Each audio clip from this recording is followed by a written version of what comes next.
कैसे हो आप सब? I hope you all are doing good. My name is Yashodhara Singh Jamwal and welcome to my lecture series. So guys, बताइए कैसी चल रही हैं आप सबकी तैयारियां?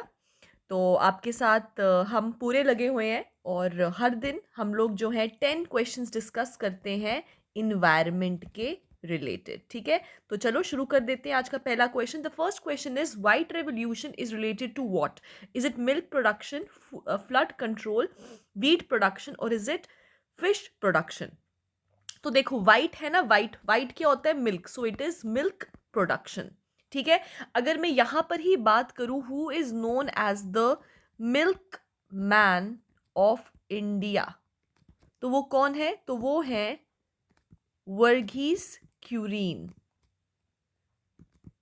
राइट, इसको याद कैसे रखना है? घी बनता है ना दूध से, तो Verghese Kurien is the milk man of India. Right, इसी के साथ हम कुछ और क्वेश्चंस को भी डिस्कस कर लेते हैं. फॉर एग्जाम्पल, अगर आपको पूछा जाए what is green revolution for, so what is it for? It is for your agriculture.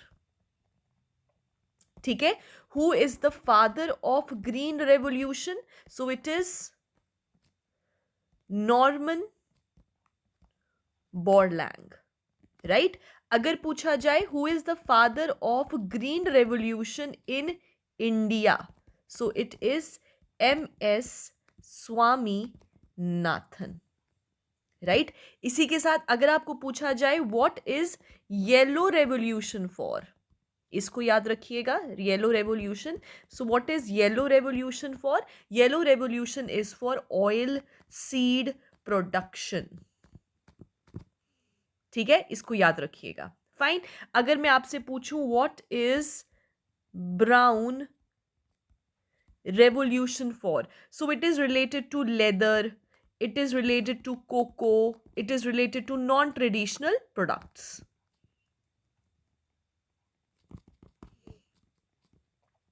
ठीक है, इसी के साथ अगर हम बात करें what is your black revolution for, so what is black revolution for? It is basically for crude oil, petroleum and for blending of ethanol. ठीक है, एथेनॉल ब्लेंडिंग हो गया, हाइड्रोजन ब्लेंडिंग हो गया, आपका मेथेनॉल ब्लेंडिंग हो गया, उसके साथ ब्लैक रेवोल्यूशन जो है वो डील करता है. एंड वेरी इंपॉर्टेंटली हमारे अपने जम्मू एंड कश्मीर का pink purple revolution. What is purple revolution for? It is for lavender cultivation. ठीक है, सो ये कुछ पॉइंटर्स हैं जिनको आप नोट डाउन कर सकते हो. ठीक है, you can take a screenshot of this also and then we can move ahead. Fine, चलो. Next up we have which type of forest are found along the Western Ghats and Nicobar and Andaman islands? Is it the tropical dry deciduous forest? Is it the tropical wet evergreen forest? Is it the tropical moist deciduous forest और the tropical semi evergreen forest? देखो, जो ये semi evergreen वगैरह वाले होते हैं ना, these are basically transition zones. Transition zones का मतलब हो गया जब आपके evergreen forest are going to end और इसके बाद ग्रासलैंड शुरू होने वाले हैं या फिर कोई और फॉरेस्ट शुरू होने वाला है, तो उससे पहले एवरग्रीन आहिस्ता आहिस्ता कम होने लगते हैं. They are called a semi evergreen. ठीक है, हाउएवर अगर हम इस क्वेश्चन की बात करें तो हमको पता होना चाहिए कि वेस्टर्न घाट्स और अंडमान निकोबार आइलैंड्स ये वो जगहें हैं जहाँ पे एक्सटेंसिवली प्रेसिपिटेशन होती है या फिर रेनफॉल होता है. राइट, और ये ट्रॉपिकल एरियाज हैं, तो these are tropical wet evergreen forests. ठीक है, और हमको पता भी है वेस्टर्न घाट्स हमारे one of the 4 biodiversity hotspots भी है. ठीक है, सो याद रखिएगा जो आपके एवरग्रीन फॉरेस्ट होते हैं ना, उसके लिए हमको क्या चाहिए? एक तो हमको टेम्परेचर चाहिए, ज़्यादा होना चाहिए, और दूसरी चीज़ यहाँ पे रेनफॉल जो है वो ज़्यादा होनी चाहिए. And in normal conditions also when the temperature is more, rainfall वहाँ पे ज़्यादा होगा, क्योंकि जितना ज़्यादा हाई टेम्परेचर का मतलब होता है low pressure. Right, low pressure का मतलब होगा जो एयर होगा it will rise up. Right, rise up, यहाँ पे गर्म, ऊपर जाएगी, ठंडी हो जाएगी, ठंडी हो जाएगी तो it will tend to make clouds, और जब क्लाउड्स बनेंगे तो ऑब्वियसली रेनफॉल होगा. सो जहाँ पर भी temperature is low, high, temperature is high, that means low pressure, and when temperature is low, मतलब हाई प्रेशर. ठीक है, लो प्रेशर का मतलब प्रेसिपिटेशन. ठीक है? Okay, let's move ahead. Next is trophic levels in the food chain are formed by who? Detritus, heterotrophs, autotrophs और all of the above. तो ये आपका ट्रॉफिक लेवल्स है क्या? प्लेसिंग्स हैं आपके फूड चेन में, ठीक है, जहां से न्यूट्रिशन या फिर एनर्जी फ्लो करता है. तो obviously it starts with the autotrophs first and then heterotrophs are what? Heterotrophs are consumers. तो obviously heterotrophs also and detritus are the one जो एंड में इसको डीकम्पोज करेंगे. मतलब अगर हम देखें तो इस केस में कौन कौन से हुए? तो all of the above are present in the trophic levels of a food chain. ठीक है, so all of the above is the answer. ठीक है, all right. Next up, which of the following statements are correct regarding ecological succession? हमने ecological succession lecture number 1 में भी discuss किया है, lecture number 2 में, मतलब पिछले 2 लेक्चर्स में we have discussed ecological succession. Now the question is, ecological succession is a all universal process of directional changes in vegetation on an ecological time scale. तो बिल्कुल सही. क्यों? क्योंकि हमने कहा था with the period of time, for example, पहले आपका बैरन लैंड होता है, राइट. फिर हमने किया था यहाँ पे पाइनियर स्पीशीज होती हैं, लाइकन्स होते हैं, मॉसेस होते हैं. जब इनकी डेथ होती है उसके बाद न्यूट्रिएंट सप्लाई होते हैं, राइट. न्यूट्रिएंट सप्लाई होते हैं, साथ में वेदरिंग ऑफ रॉक्स होता है, तो सॉइल का फॉर्मेशन होता है. उसके बाद जो है वो नेक्स्ट वेजिटेशन की तरफ मूव करते हैं, राइट. तो ऑब्वियसली बात है कि ये एक डायरेक्शनल चेंज है. किसमें? वेजिटेशन में. क्यों? क्योंकि न्यूट्रिएंट सप्लाई जो है वो इनको मिलता है. So first option is correct. Second is succession occurs when series of communities replace one another. तो यस, हम लोगों ने बात किया था कि स्टेजेस होते हैं. प्राइमरी सक्सेशन होता है, सेकेंडरी सक्सेशन होता है, या फिर पाइनियर स्पीशीज होती हैं, इंटरमीडिएट स्पीशीज होती हैं, फिर क्लाइमैक्स स्पीशीज होती हैं. तो ऑब्वियसली पाइनियर स्पीशीज को रिप्लेस करती हैं इंटरमीडिएट स्पीशीज, और इंटरमीडिएट स्पीशीज को रिप्लेस करती हैं climax species. That means second option is also correct, right.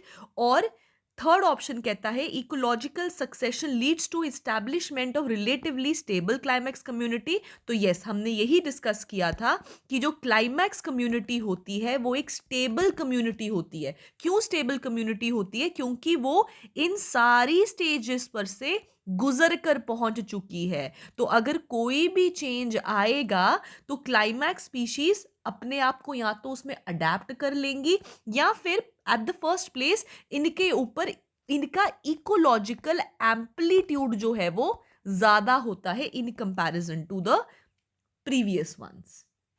ठीक है, so third option is also correct. तो क्या आंसर हुआ इसका? इसका आंसर हुआ 1, 2 and 3. All the 3 options are correct. ठीक है जी, चलो.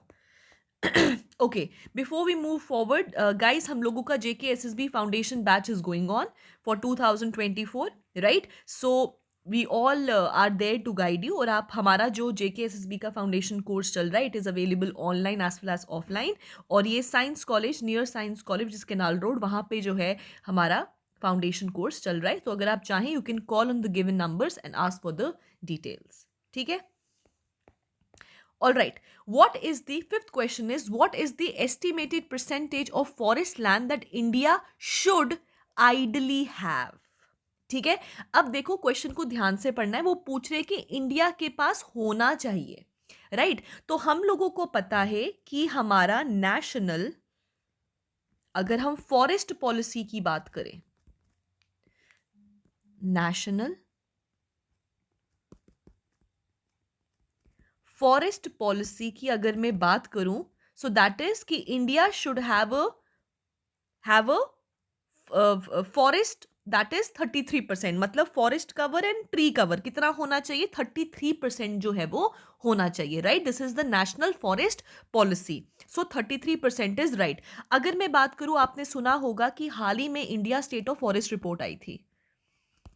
India state of forest report. अगर आप चाहते हो कि मैं इसके ऊपर एक अलग से वीडियो बनाऊं तो मुझे बता देना, I will make it for you, क्योंकि फॉरेस्ट आपका एक टॉपिक है. ठीक है, so India state of forest report basically एक बाइनियल रिपोर्ट है, right. So what is biennial? Biennial मतलब 2 सालों में एक बारी. ठीक है जी, अगर मैं बात करूं पहली रिपोर्ट कब आई थी तो 1987 में आई थी, ठीक है। और इस रिपोर्ट में हाईलाइट किया गया है कि इंडिया के पास अप्रोक्सीमेटली 25% या 24.62% के आसपास जो है फॉरेस्ट और ट्री कवर है। तो क्या हम अपने टारगेट पे पहुंचे हैं? तो अभी हम अपने टारगेट पे नहीं पहुंचे हैं, अभी हम अपने टारगेट से पीछे हैं। इसीलिए पूछा गया है कि आइडली कितना होना चाहिए, हमारी पॉलिसी के अकॉर्डिंग कितना होना चाहिए? 33 होना चाहिए। क्या हम पहुंचे? नहीं पहुंचे। कितना है जी? 24.62% तक है हमारा, ठीक है। इसी के ही साथ हमारे India state of forest report की अगर मैं बात करूं तो कौन सी मिनिस्ट्री इसको लॉन्च करती है? तो obviously very easy, ministry of environment, forest and climate change, right. इसी के साथ अगर मैं एक और चीज आपको बताऊं कि ऐसी कौन सी स्टेट है इंडिया की which has the largest forest cover, so that is Madhya Pradesh, followed by Arunachal Pradesh, followed by Chhattisgarh, ठीक है। अगर आप खुद से भी ये रिपोर्ट पढ़ना चाहते हैं, आई विल रिक्वेस्ट कि आप इसकी पीआईबी रिपोर्ट को पढ़ें, ठीक है। अगर आपको खुद से पढ़ना, अगर आपको ये चीज नहीं करनी है, so I can do it for you, you write in the comment section. अगर मुझे कमेंट मिलता है कि आप चाहते हो मैं इसके ऊपर रिपोर्ट लेके आऊं, तो मैं कल या परसों इसके ऊपर रिपोर्ट लेकर आ जाऊंगी, राइट नाउ। इसी के साथ आगे बढ़, ठीक है, ये हमारा आ गया जी फॉरेस्ट के बारे में, ठीक है। Now, the extensive number of chains interlinked, this is the highlight point, in an ecosystem forms a together what? Food chain, food web, carbon cycle और नाइट्रोजन साइकिल। तो हमको पता है जब कभी भी फूड चेन्स इंटरलिंक्ड होती हैं तो उनको हम फूड वेब कहते हैं, राइट और फूड वेब का सबसे बड़ा एडवांटेज क्या होता है? एडवांटेज होता है कि ये को एक्सटिंक्शन नहीं होने देता, राइट। सो व्हाट इज को एक्सटिंक्शन? हमने डिस्कस किया था लेक्चर्स में कि जैसे कि this is producer, this is one consumer feeding on it, this is another consumer feeding on it. तो अगर ये वाला कंज्यूमर फॉर एनी रीजन खत्म हो जाता है, सो इसके ऊपर फीड करने वाला ये वाला कंज्यूमर अपने आप खत्म हो जाए। क्यों? क्योंकि इसका खाना खत्म हो गया है। दिस इज कॉल्ड एज को एक्सटिंक्शन, कि जब एक के मरने की वजह से दूसरा वाला स्पीशी अपने आप मर जाए, उसको बोलते हैं को एक्सटिंक्शन, राइट। लेकिन हमारे पास तो फूड वेब है। For example producer, consumer, consumer, इसको खाने वाला एक और कंज्यूमर, इसको खाने वाला एक और कंज्यूमर, इसके पास खाने के लिए एक और ऑप्शन है, राइट। सो इसलिए अगर ये खत्म भी होता है तो ये वाला consumer can feed on this one और feed on this one. This is food chain, ठीक है। जिनको नहीं पता है प्लीज लेक्चर सीरीज देख कर आओ, उसमें बहुत डिटेल में डिस्कस किया हमने, ठीक है। Now before we move forward, एक चीज जो मैं डिस्कस करना चाहती हूं, जो मुझे if I am not wrong Waseem ने कहा था कि मैम आप प्लीज डिस्कस करिएगा, so that is keystone species, right. What are keystone species? ठीक है, देखो कीस्टोन स्पीशीज क्या होती है? कीस्टोन स्पीशीज होती है मोस्ट इंपॉर्टेंट स्पीशीज एक इकोसिस्टम की, ठीक है, राइट। और ये क्या करती है? ये हेल्प करती है इकोसिस्टम का बैलेंस मेंटेन करने का काम, बैलेंस मेंटेन रखती हैं, ठीक है। Mostly these keystone species are apex predators, right. Example tiger, lion, vultures, ठीक है, दीज आर कीस्टोन स्पीशीज, ठीक है। अब कैसे हैं? देखो बैलेंस कैसे मेंटेन रखती हैं? बैलेंस मेंटेन रखती हैं एग्जाम्पल के तौर पे, these are producers, this is for example a deer, right, and that's a tiger, ठीक है। अब क्या होता है? अब हमको पता है tiger is a keystone species, अब वो बैलेंस मेंटेन रखता है। बैलेंस किसका मेंटेन रखता है? हर्बीवोरस का बैलेंस मेंटेन रखता है। हर्बीवोरस की पॉपुलेशन अगर ज्यादा बढ़ जाएगी तो प्रोड्यूसर्स या फिर जो ग्रीन प्लांट्स है वो अपने आप कम होना शुरू हो जाएंगे। सो एपेक्स प्रीडेटर्स क्या करते हैं? ये पूरे इकोसिस्टम का बैलेंस रखते हैं, बैलेंस मेंटेन करते हैं। इनको बोला जाता है eco keystone species which help in maintaining balance in an ecosystem, ठीक है, इनको बोलते हैं हम कीस्टोन स्पीशीज। ठीक है, so these are your keystone species which help in maintaining balance of an ecosystem. अब मैंने एक चीज याद रखना है, बोला है मोस्टली एपेक्स प्रीडेटर्स होते हैं, जरूरी नहीं है कि हमेशा एपेक्स प्रीडेटर्स ही हों, बट कहीं पर भी जिस भी इकोसिस्टम में कोई स्पीशी जो बैलेंस मेंटेन रख रही है उसको बोलेंगे कीस्टोन स्पीशी।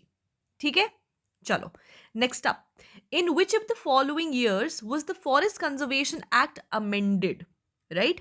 Is it 63, 52, 82, 88? तो याद रखना फॉरेस्ट कंजर्वेशन एक्ट अमेंड हुआ था, अगर हम 2023 के पहले की बात करें, क्योंकि 23 में अभी हाल ही में हो चुका है वापस से अमेंडमेंट, उससे पहले की मैं अगर बात करूं, out of the given options the answer is 1988। और हमको पता है फॉरेस्ट कंजर्वेशन अभी 2023 में भी अमेंड होकर सामने आया है, और फॉरेस्ट कंजर्वेशन एक्ट का नाम भी चेंज कर दिया गया है, and this conservation act has gathered a lot of controversies also.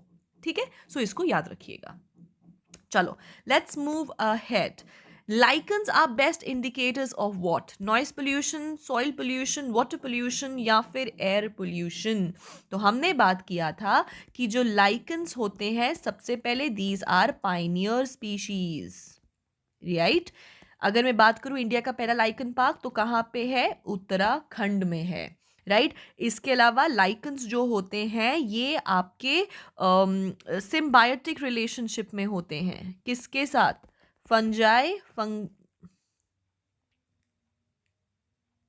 क्या हो गया?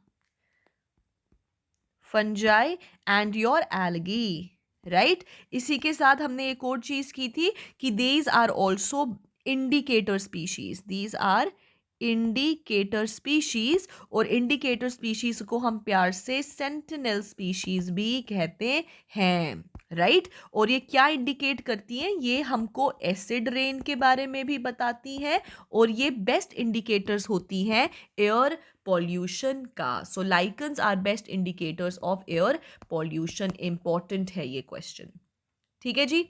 चलो आगे, नेक्स्ट अप। सो गाइस, एक और चीज before we move forward, our online forester course is also available, you can call on the given numbers, और आप इसके बारे में जो है जानकारी ले सकते हो। हमारा जो सिलेबस है that is complete, so you can go for it. ठीक है, 90% सिलेबस हमारा यहाँ पे कंप्लीट हो चुका है। ठीक है, सो आप यहाँ पे जाके इसको अवेल कर सकते हैं, नंबर्स आर गिवन बिलो। ठीक है, all right. Next is the term ecosystem was enunciated by या फिर कॉइंड बाय, ठीक है, who? A G Tansley, E P Odum, G Mendel या C C Park? So what is the answer? The answer is A G Tansley.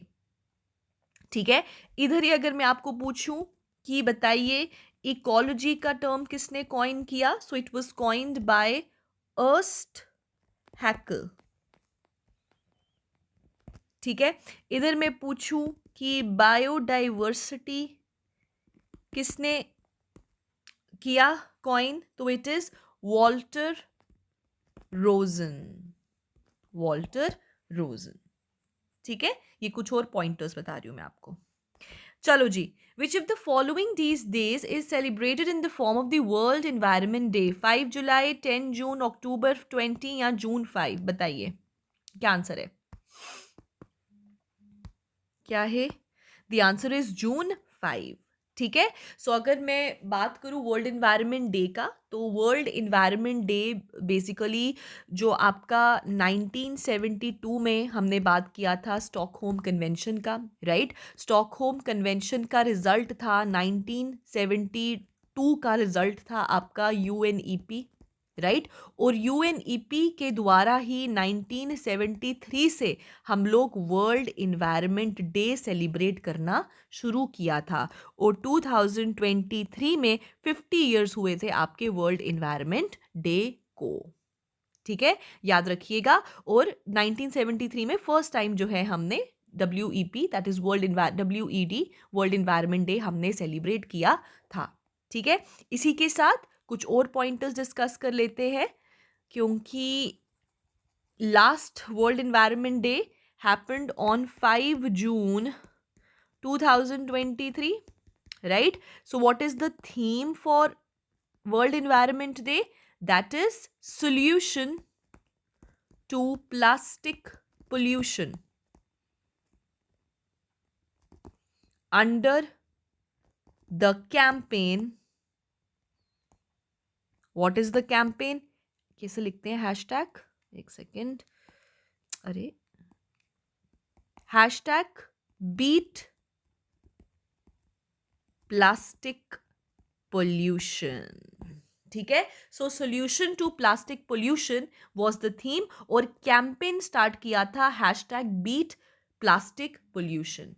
ठीक है. और अगर this is 2023, अगर मैं 1973 में जब फर्स्ट टाइम सेलिब्रेट किया था उसकी थीम की बात करूं तो तब क्या थीम था? It was only one earth. First time जब हमने सेलिब्रेट किया था 1973 में. ठीक है. सो गाइज ये थे हमारे आज के 10 क्वेश्चंस. आई होप आपको मजा आया होगा. जाने से पहले do not forget to give a heart to this session and do not forget to give me your score in the comment section. ठीक है. So see you guys tomorrow. Bye everyone. Take care.